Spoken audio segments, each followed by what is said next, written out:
the lunch and the company you have at your table. And I know you guys are eager to talk about what you learned and what you heard this morning from the panel discussion. We have great speakers, but it is my honor to now introduce you to our keynote speaker at the luncheon, Honorable Artak Beglaryan.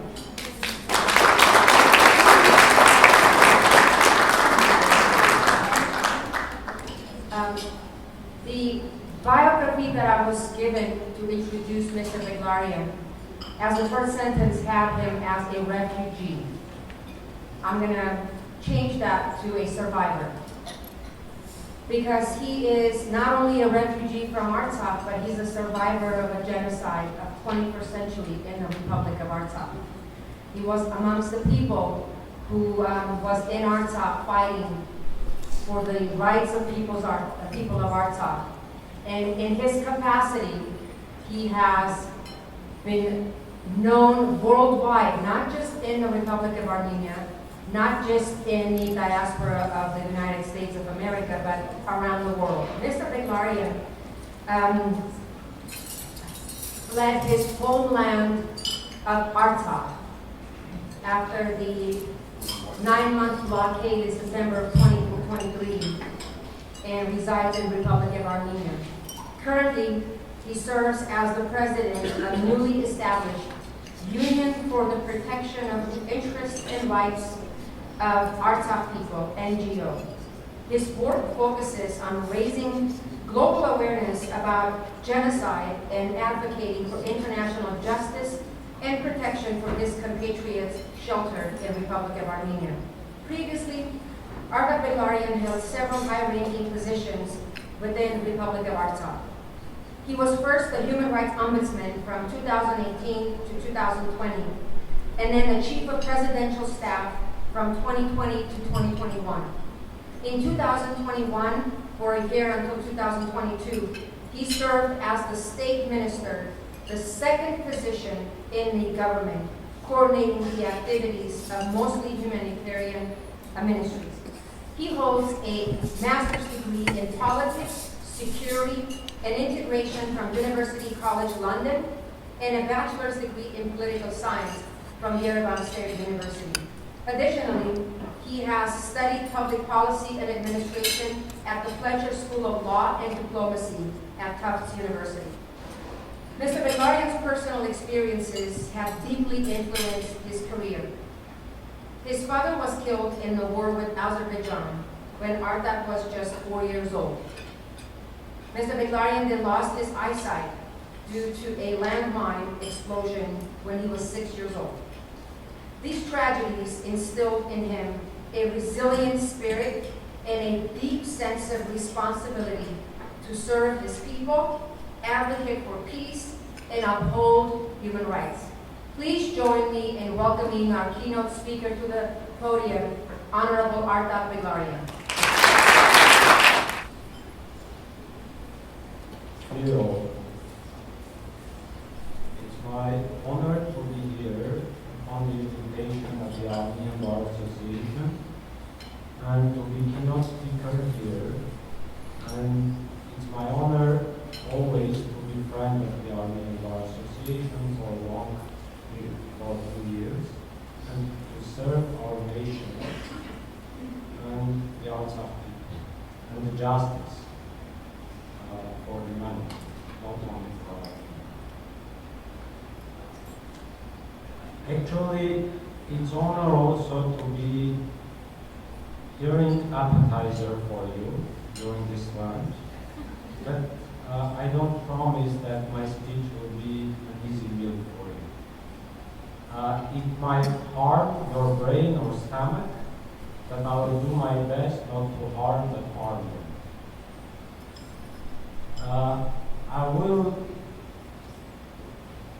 firstly present shortly what happened, and then present what future we should go for, and how we can serve to that future and to that vision. I will build my speech with questions. The first question, what happened? And everyone knows the details, but in general, we know that we had the genocide of the Artsakh people, and this genocide was not just one moment or a few days. It started since 2020 through the blockade of the Artsakh people for over 10 months.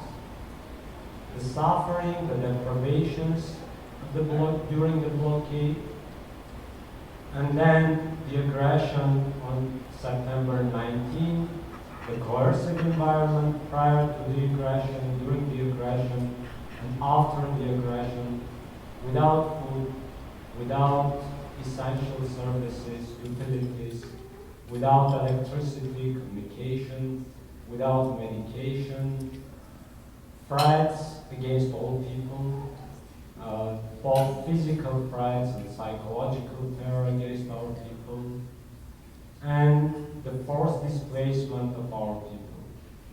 And by all many specialized organizations and specialists, experts, these events have been assessed as genocide. All of you are specialists and you know the legal basis of all of those assessments. This genocide, we should keep in mind, that was not only against the Artsakh people. It was against the Artsakh people, the Armenian nation, and the humanity. Because you know that genocide is an international crime. It's crime against humanity. It's not crime against certain people. It's crime against humanity. Which means that humanity also is harmed by genocide. And which means that humanity also holds responsibility to prevent genocide, to protect people, and to restore justice. Question 2. Why the genocide has happened? The reasons are many, and it's a complex problem. But I would say that it's a chain of failures of 5 levels: global or international level, regional level, Armenian level, Artsakh level, and individual level. At the international and regional levels, the failures are conditioned mostly by geopolitical interests. And we believe in value and right-based geopolitics and world order, but we know that it doesn't work. Especially now, when the world order is collapsed, good or bad, previously we had something. When the new world order is not built again, built up, and the geopolitical interests matter much more than before. At the Armenian, Artsakh, and individual levels, for sure we had also failures, long-term failures, but it's important to say that for us, the factors which are dependent on our goal and on our behavior at the national level.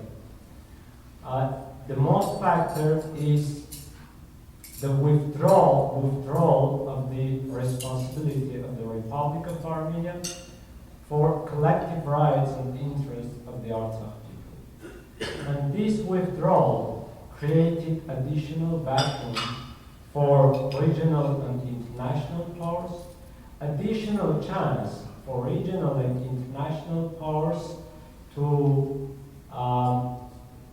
withdraw their responsibility, and we had this situation. I'm not discussing the reasons of the withdrawal of the Armenian government from the responsibility, but it's the main fact. It's the main factor that affected the reality. At the Artsakh level, for sure, the Artsakh authorities and people had also their failures for a long time, but it's local problem. because without Armenian nation, Artsakh authorities and Artsakh people didn't and don't have enough power to resist the Azerbaijani and Turkish attacks, aggressions, and genocidal wars. At the individual level, everyone should analyze his or her attitude, his or her behavior. But we all understand that at the small level, at the smallest level, we could do more, but we didn't do that. We can't say that it can change the reality, but we can say that if we combine our efforts, millions, and not only Armenians, but also non-Armenians, we could prevent the genocide.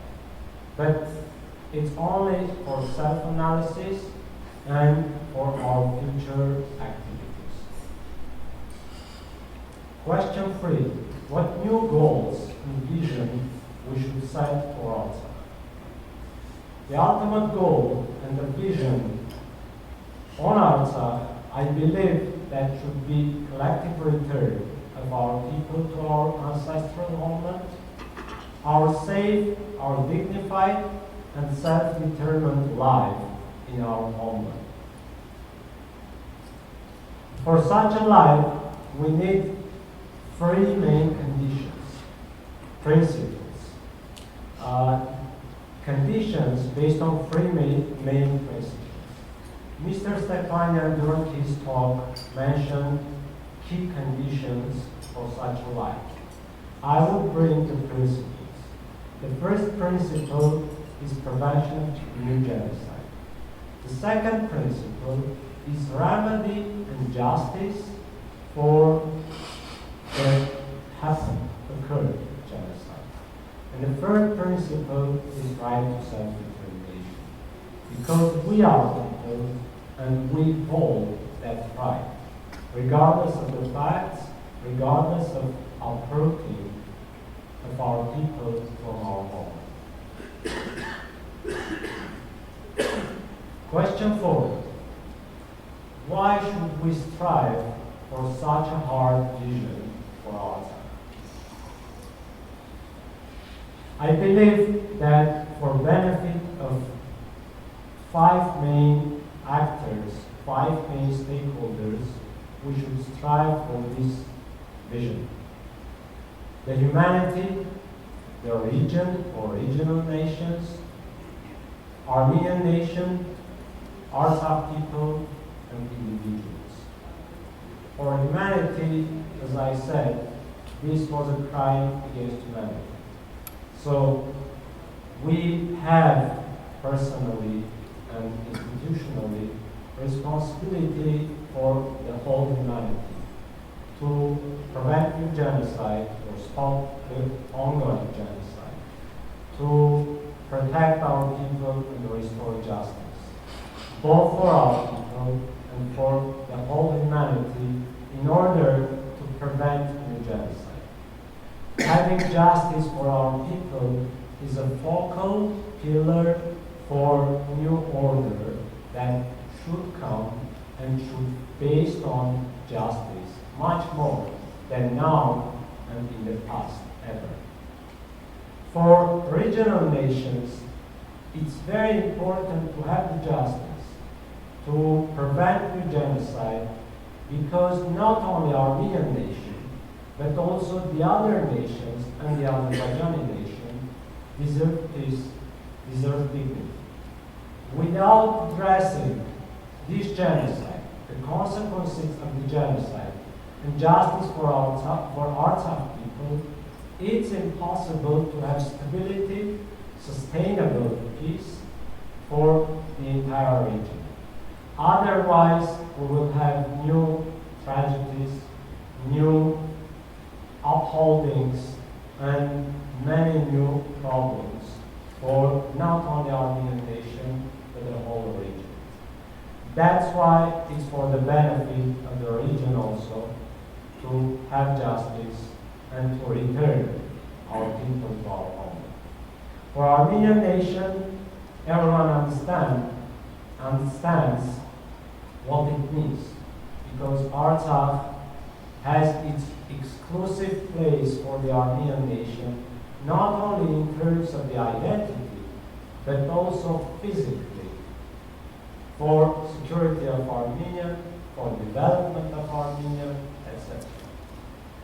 And this vision, it's important for the Armenian nation to have something to struggle for, something to be mobilized, and something to feel responsible nationally. For Artsakh people, I guess everyone understands what it means, because we are the main target and the main entity and subject of this genocide, and we need collectively to restore our rights and to live in our millennia homeland, millennia ancestral homeland, and to continue our development there. And for individuals, for sure, 150,000 persons directly have been affected by this genocide and will suffer in the whole life. But also, the whole Armenian nation is affected by this genocide. And I'm sure that millions will suffer if the justice is not restored. Question 5. What kind of objectives and actions we should take in order to reach our vision? We have objectives of, again, five levels. International, national, community, organizational, and individual. I will bring 7 objectives, but for sure we can continue these points. And these are general objectives that we should also separate with certain actions. The first objective is keeping, maintaining the identity, the institutions, and struggle of the Artsakh people. But it means that without having this identity, without having the institutions and struggles, all the other things will be meaningless. Because this is the core of our rights, this is the core of our dignity and of our values. And the rest of other objectives should have this as the pivot of the vision. Objective 2. Ensure that Republic of Armenia, as the main entity and actor having a responsibility, political responsibility for collective interest and rights of the Artsakh people and Armenian nation worldwide, should again retake the political responsibility for our people. Otherwise, without having this responsibility and actions based on this responsibility, I don't believe that it will be possible to reach the vision, because international community looks at Armenia. Without Armenian position and Armenian actions with this position, no international actor will not seriously engage in this struggle. Objective 3, strive for international recognition, condemnation, and practical responsibility for the genocide of the Artsakh people. It means that once we get this objective and international community accepts as a reality the genocide, and stops the denialism of political interest-based denialism, then it will open door for further actions, further objectives. We should reach, for sure, practical responsibility for this way. But without recognizing the fact of genocide, without recognizing our collective rights, it's impossible to open the doors and windows to other objectives, to our ultimate goal and vision. Objective 4, seeking individual and state responsibility, accountability of Azerbaijan and dictatorial and genocidal regime of Aliyev. Without having this accountability, the justice cannot be restored.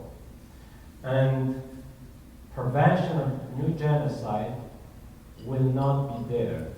Because you understand, as lawyers, that accountability is a must.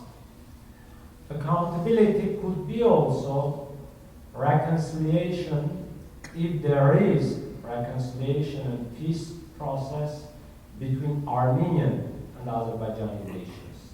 Not Armenia and Azerbaijan, but Armenian and Azerbaijani nations.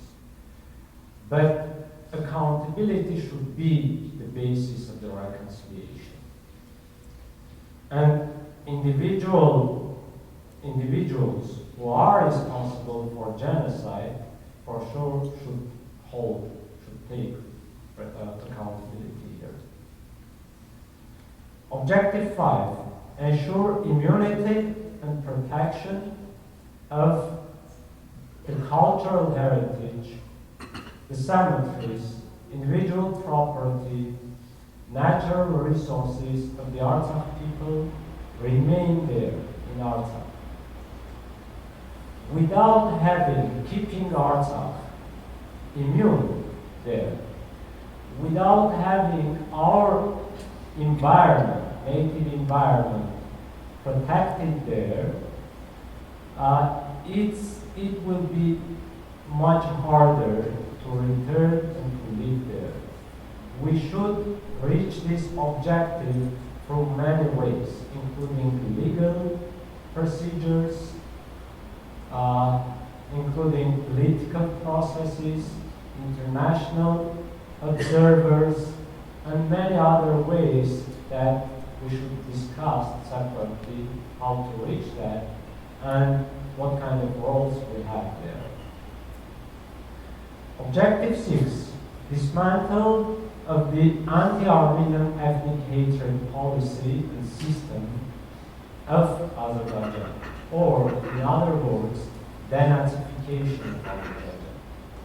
This is the basis, the ideological basis of all kinds of international crimes against Armenian nation and Artsakh people, and the crimes against humanity. Without dismantling this system, it's impossible to have sustainable peace in the region and to have justice in the region. This hatred system should be dismantled upon international practical pressure with certain mechanisms. And no treaty, it could be called peace treaty or whatever it is, no treaty will bring peace here if still there is hatred. And objective 7, ensure the protection and security and further development of the Republic of Armenia. For sure, the Republic of Armenia is the core entity of the Armenian nation worldwide. And we should look our national vision having Armenian statehood as a core and developing and securing Armenian people and Armenian statehood. But Artsakh should be in this system. Saying Armenian nation and Armenian statehood, it's not 29.8 thousand square kilometers republic. its Armenian homeland, and Republic of Armenia as the main entity and subject of the Armenian nation has national responsibility. It's national statehood. It's not civic statehood. And it means that responsibility is not only civic, but national. Which means that Armenia also holds responsibility for everyone worldwide, including Artsakh people, including Armenian homeland in Artsakh, including diaspora Armenians everywhere, including here in this hall. Otherwise, without taking responsibility for the Artsakh people, without having national responsibility, it means that we, everyone, each Armenian, living outside of Armenia, doesn't have any responsibility to Armenia. It's not a statehood, and it's not a homeland that we are worthy of. Because more than 70% of Armenian nation lives out of homeland. And we don't have any other working concept than national state. And question 6, how can anyone help the Artsakh people and Armenian nation to get this vision? For sure, at the individual level, there are lots of actions, short-term, mid-term, long-term, that we can discuss and everyone can think of. But I'll try to give, again, general directions and principles of those actions. The first one, and I would say golden principle, is don't harm our vision. If you can't help, then at least don't harm. Harming means spreading disappointment, spreading helplessness, spreading frustration, playing fake rationalism, etc., etc., or short-term objectives, etc. The second one, the second action, shake your frustration and helplessness off. Without having this, because almost everyone, after especially this genocide, is in frustration, disappointment, helplessness, and we all are looking for new visions, new objectives, and new ways to reach our goals. And we have lots of hesitations, lots of frustrations, somewhat also some rational reasons. Action 3. Help the Artsakh people and institutions to keep their identity and to keep their struggle. As I said, the Artsakh people and institutions are the core of this struggle, together with you, Armenians and non-Armenians, everyone who believes in our vision as national and humanity visions. And helping our people means both humanitarian, both and political, and legal, and cultural, and informational, and many other dimensions that everyone has lots of roles and opportunities to look at. Having us, me and Mr. Stepanian here, I would bring 2 examples in addition to others that you can have in your mind. For example, the Artsakh Ombudsman institution and office needs support.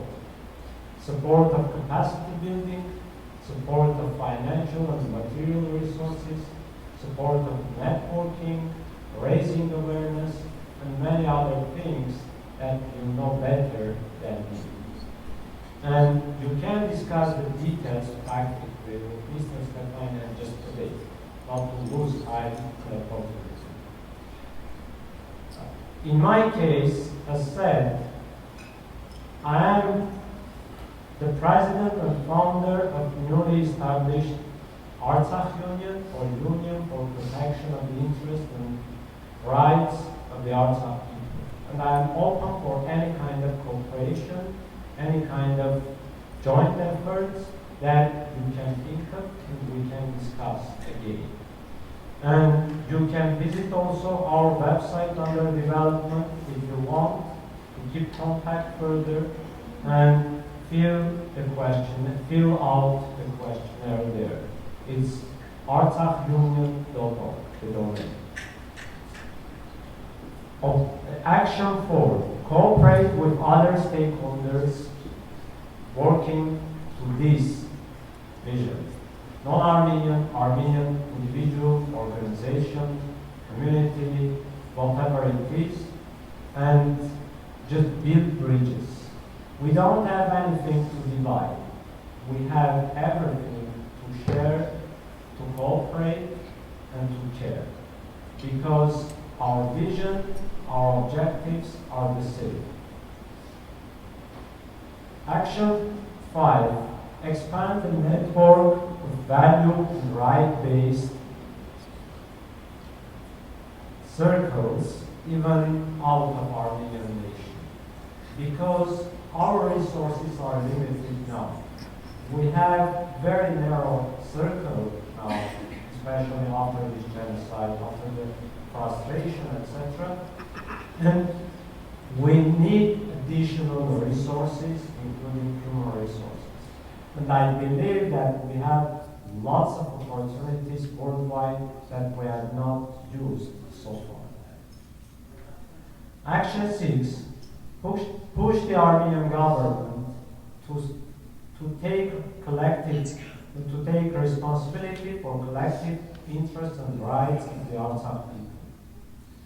And action 7, push your government and whatever stakeholder it is that you can reach out, whether it is US or other countries, again to take responsibility for preventing new genocide, for stopping the ongoing genocide and restoring the justice to reach our vision. And the final and the 7th question: what values and characters do we need in order to reach our vision? Again, there are lots of values, there are lots of characters we can discuss, but I separated 7 of them. Value and right-based approach. This is very important to believe in whatever we are doing, whatever we are striving for. Because sometimes we see only very short-term opportunities, perspectives, but we don't see long-term, years and decades of opportunities and vision. And we should believe that if whatever we are doing is value-based and right-based approach, and we are doing right thing, correct thing, in that case, don't hesitate. Go forward, and you will reach our vision, your vision. The second value and character is missionary service. I believe that everyone was born in order to serve others. Man or woman is a social animal. Social animal means serving others, helping others. Others means not only individuals, but also groups, collectives, etc. And service gives a meaning to our life. Strategic thinking. We should look at our vision and perspective, having patience strategically. It could be years or decades, but believe that one day we will get our vision if we have this strategic thinking. and if we don't go out of the trail that we are taking now. Self-analysis and development. People always are inclined to see the reasons and opportunities outside of them. But everything, firstly, is inside of us. And if we are taking this approach of self-analysis, we will see that there are lots of reasons, problems, and opportunities here inside us. And developing us and serving others, we will be able to enhance our effectiveness, to increase our effectiveness, both for us and for all of us. To increase the meaning and the results of our life.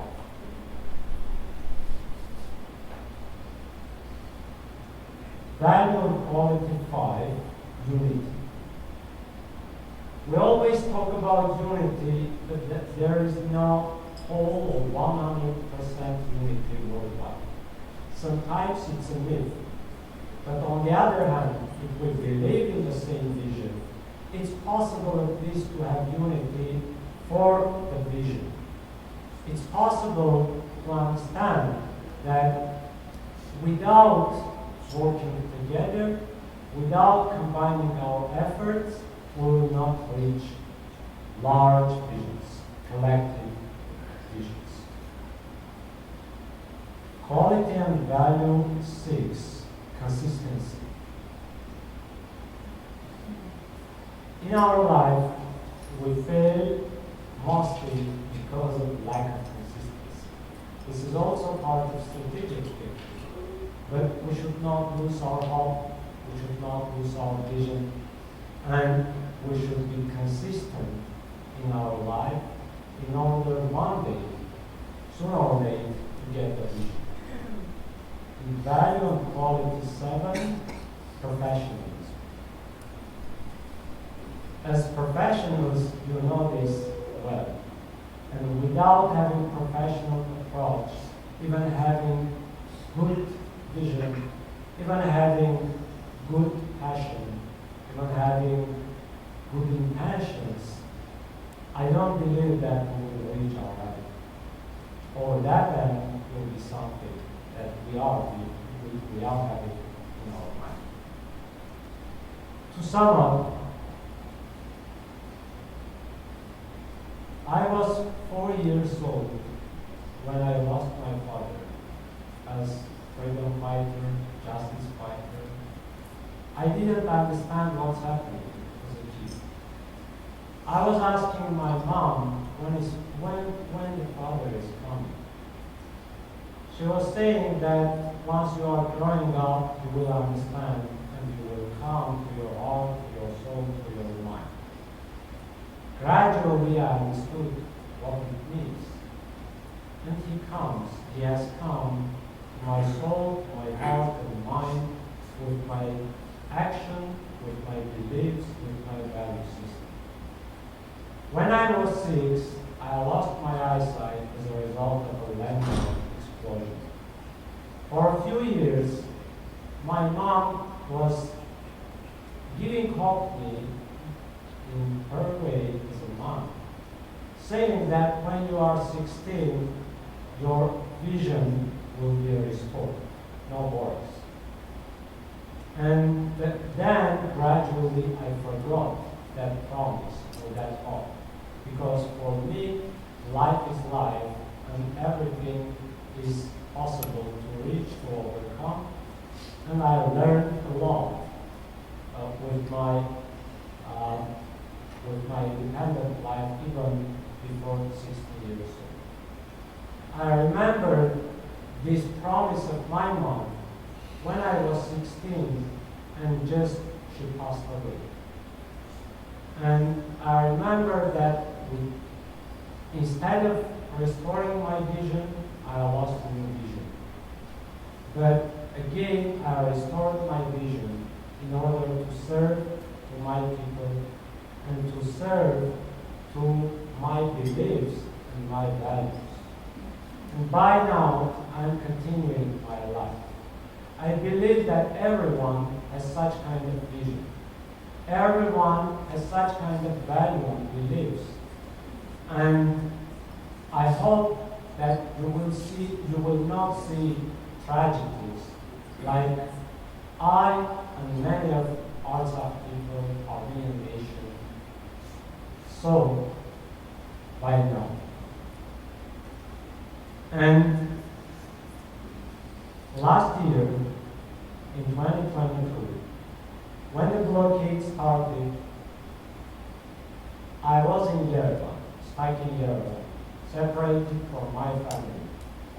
For 2.5 months, I and Mr. Stefanian remained there in Yerevan without having opportunities to return to our families. My kids, symbolically, my daughter, oldest daughter, symbolically again was 4 years old. And she was asking always questions. And she was asking why are not coming to us, to the family. She was asking why Azerbaijanis are blocking the road, why it's impossible to open the road, etc. And I was explaining her the situation that unfortunately there are bad people, evils, who are blocking the road and prevent us to rejoin, to reunify. And she was asking, why don't good people help us? Don't they see our empty shelves and our cries? Are they also blind? Because she knows that I'm blind. I was saying that yes, Nana, they are blind, but they are morally blind. And she was asking, what is morally blind? It's impossible to explain to her what morally blind is. And when I went to home, I remember that a few weeks later, one day she came back to home from the kindergarten and said that, Dad, I understood. We should open the road on our own. And we should beat these bad guys to open the road. It is the wisdom that we have. It is the truth that we should understand that everyone has responsibility and we should not look at others. For sure, we should try to get support from others, but we should do our part. Now or later. Now or in 10 years. With consistency, with certain actions, without losing our vision. Thank you. God bless you.